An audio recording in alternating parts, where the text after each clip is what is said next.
So my name's Ian Shield. I am the Family Inclusion Coordinator here at Circle. I've been working with Circle for 2 years. My background is in social work.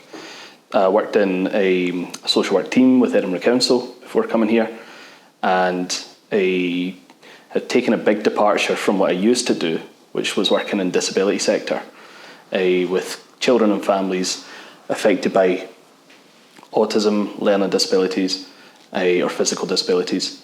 And now, like I say, I've taken a big departure from that and working with another vulnerable group of people that I've always found a really interesting client group, which is now with those affected by substance use issues. So yeah, I'm a social worker by trade, I suppose, and now manage the family inclusion service within Circle.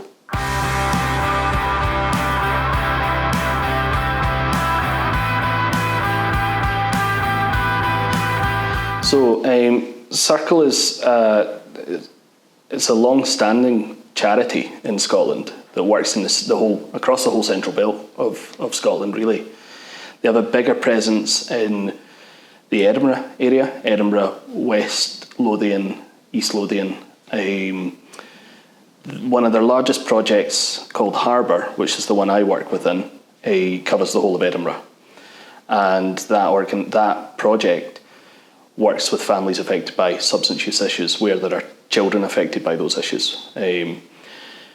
But Circle as a whole have been around since the 50s, or early 60s. Previously it was called Family Unit Scotland. It was set up after the Second World War to look after vulnerable communities and to give something back to families who were on the margins of society. We changed into Circle in the kind of 2006 area, around then, I think, and have been running in a similar way, really. But the projects will take a different kind of focus depending on what the needs of the local communities are. We are funded so the Harbour project is funded by the Alcohol and Drug Partnership, which is a body that aims to tackle drug death and a social inequality that leads to substance use issues. We have lots of different projects that work across Scotland, but the main core to the work that Circle does is about tackling inequality with families who are on the margins of society, who are vulnerable for various different reasons. So it might be that they're young parents, it might be that they're affected by poverty or mental health issues, or a whole host of those all together in one go. Working to tackle those issues with families in all their forms. And the organisation, I think we're about 60 people now, possibly more. And as I mentioned, broken up into different projects. The largest one is Harbour, and that's the one that is funded through the Alcohol and Drug Partnership and Edinburgh Council funding to work with families affected by parental substance use.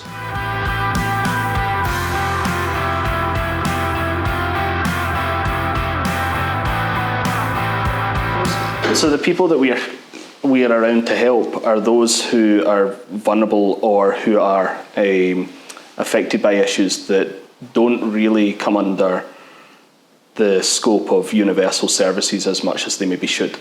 So they might be people who are isolated, affected by complex mental health issues and trauma, that maybe leads to alcohol and drug use, people who are affected by domestic abuse, and those who have been imprisoned in the past and who are in need of support to reintegrate and become a normal kind of member of society, or to be as much as possible part of society.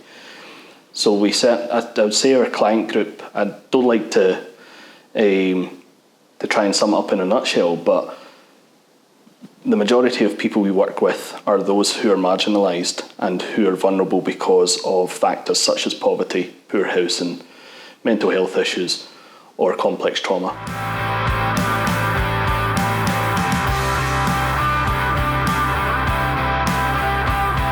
few things really. It's a beautiful city. The architecture is what drew me to live here. I'm originally from the West Coast. And the architecture leaves a lot to be desired there.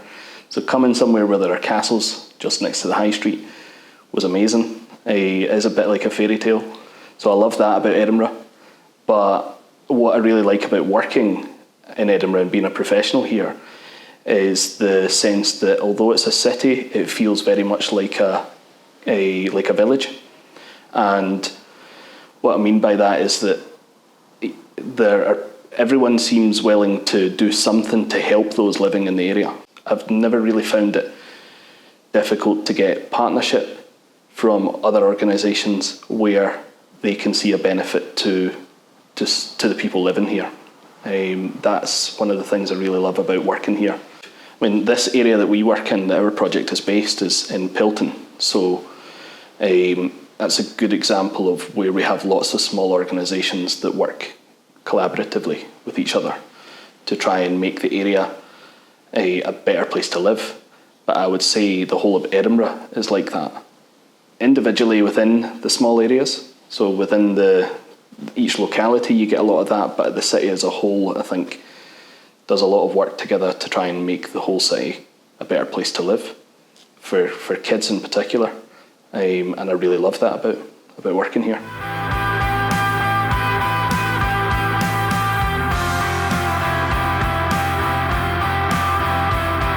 Us as a project and a staff team, I think we would really need, I suppose, a better understanding of what we're trying to do for families that we work with from other organisations sometimes. So I mentioned earlier there's a great willingness from organisations to contribute to making the city and the area a better place to live, but the client group that we work with can be misunderstood, and there's a lot of bias towards families who are affected by drug and alcohol issues. That can make the job really challenging as a professional, both in terms of advocating for those families, but also for educating people who might have barriers up to wanting to know more about that client group and wanting to be more understanding about how they can contribute to helping that kind of group of people, for want of a better term, to have better lives in this city.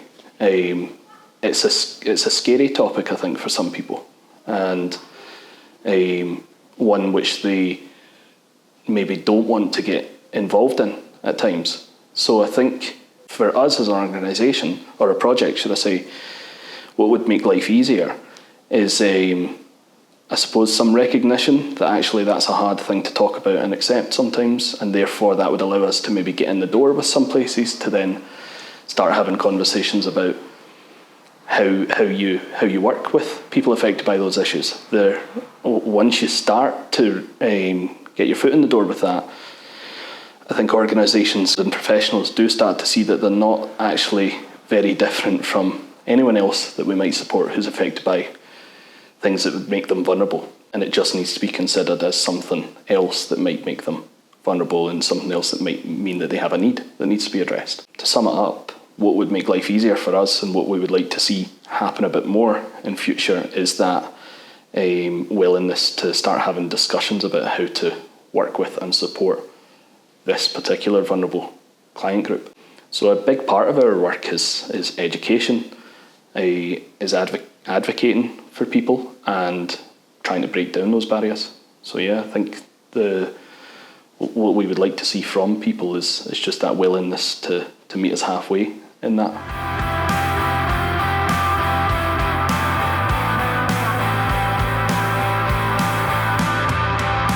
So we've been very lucky, and thanks to our fundraiser, we've been very fortunate in being able to secure some funding to run a few more groups. Personally, I love doing group work with families, whole families, which is a big part of what Circle does. We're different from some other organisations in that we will, when we become allocated or when we start being involved with someone who's affected by the issues that we aim to address, we'll also work with the wider family. And that's because at the heart of what we do, we think that drug and alcohol issues in particular is something that affects the entire family unit. So a big part of what we're trying to do is offer more to people that will address things for the entire family together at the same time.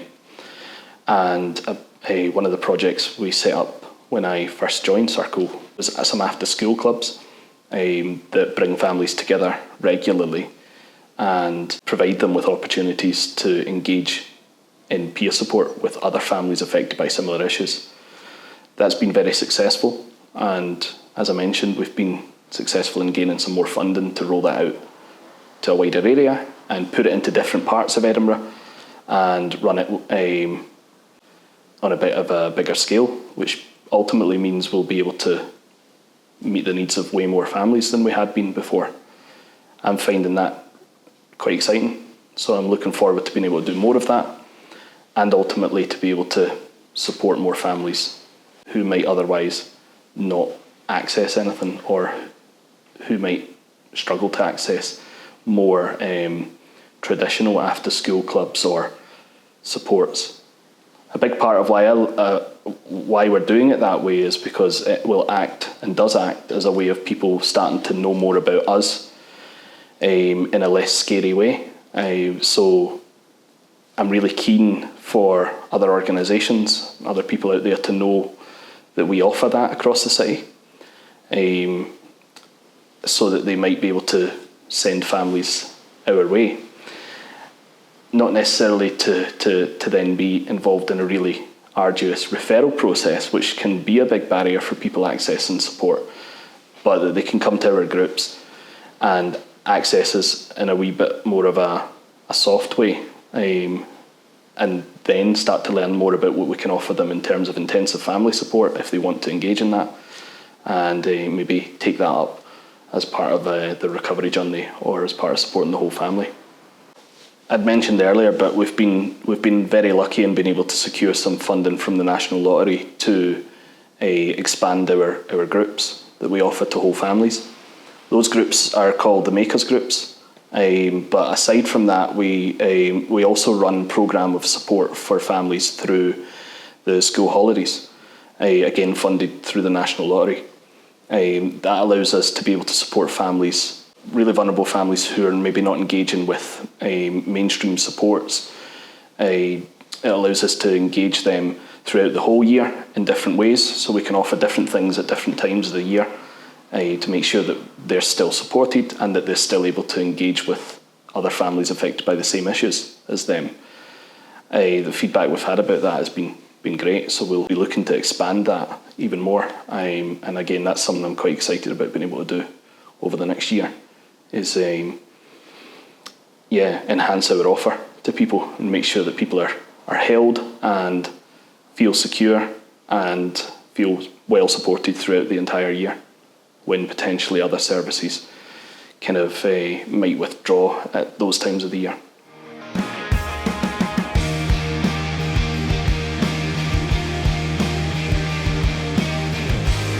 Yeah, so the Makers Group, run by us as part of the Family Inclusion Service, is a set of groups that happen once a week in different locality areas.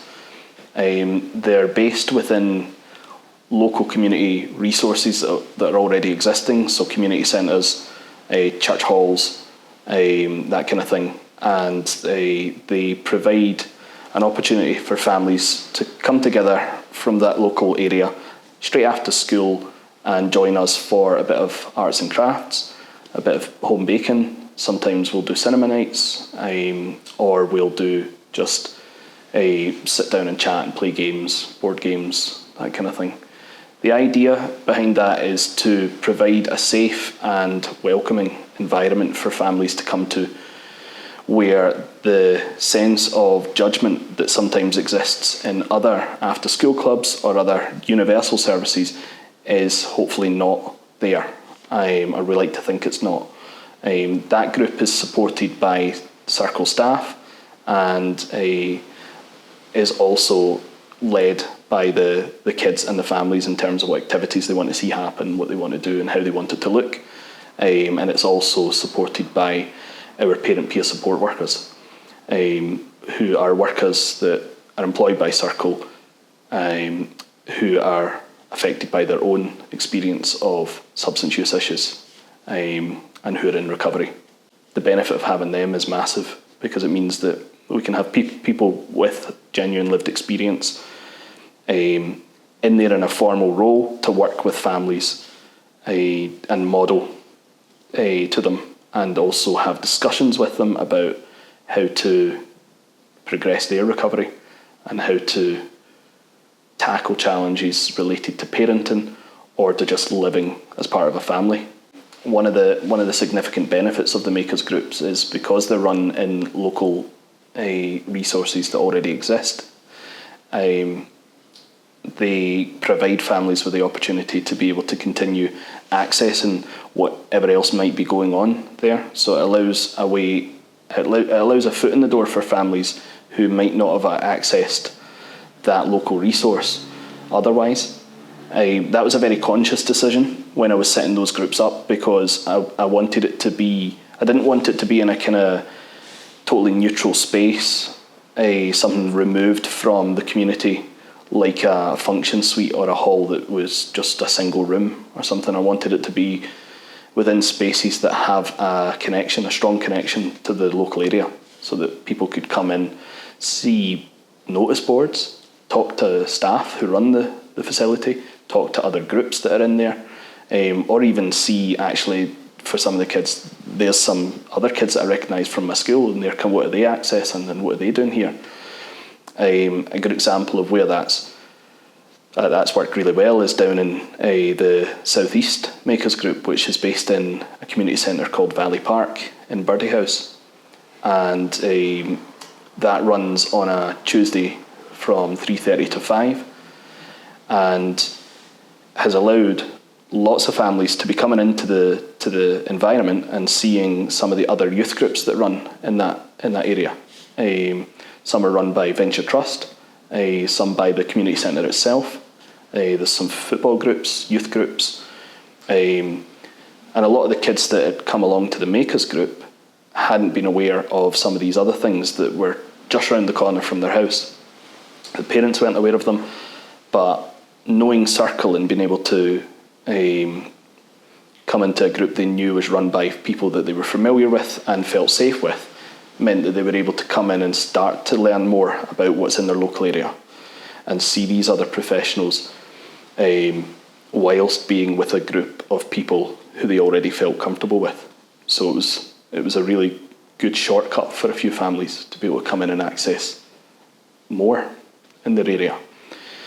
It's been great as well because it's allowed us to bring other organisations that are based in those areas into our group to tell people more about themselves and do a bit of networking on behalf of families or with families there.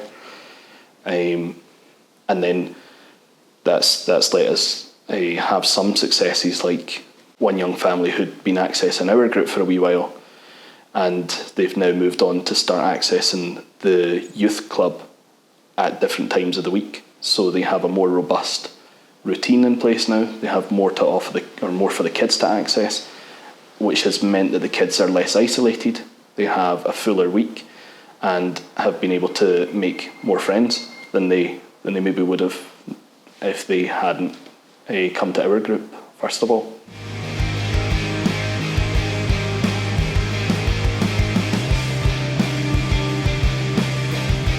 So Circle don't have a very arduous referral process for anyone who wants to access our support.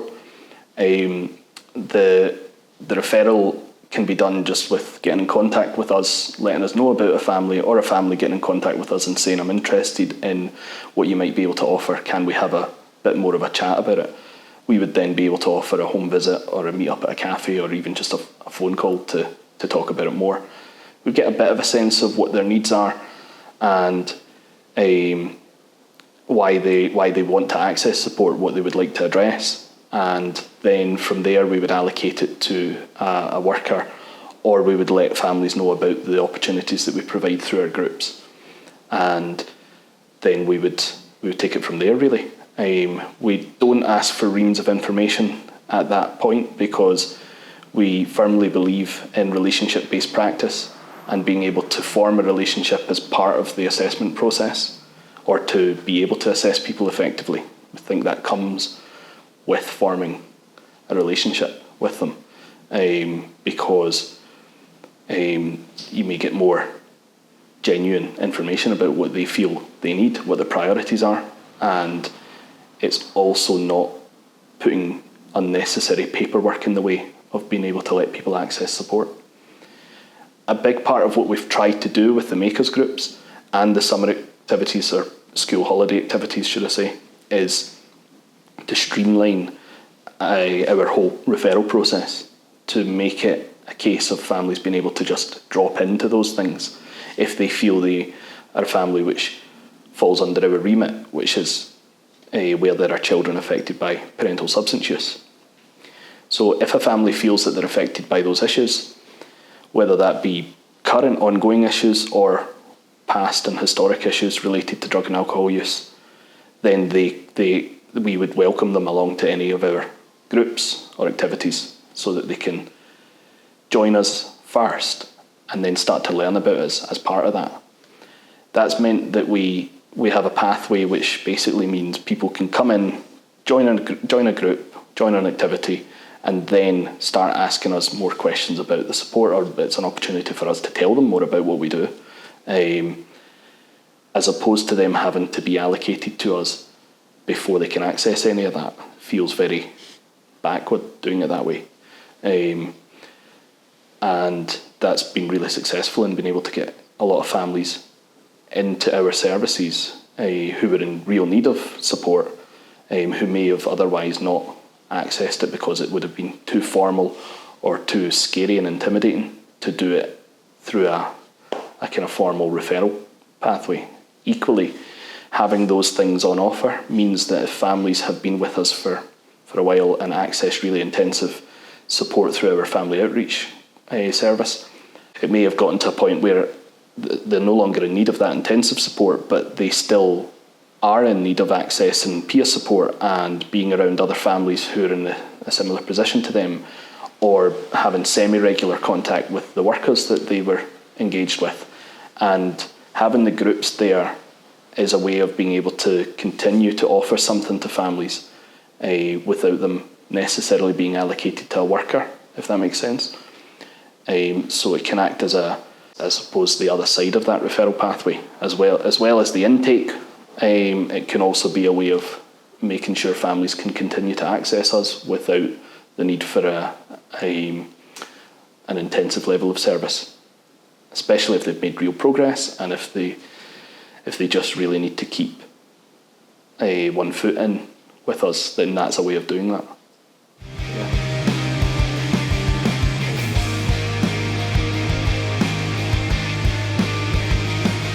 So Circle as an organisation aim to support whole families through challenges, and the organisation, if I was to describe the organisation in one sentence, I would say we are a charity that supports marginalised families through any challenges they might encounter.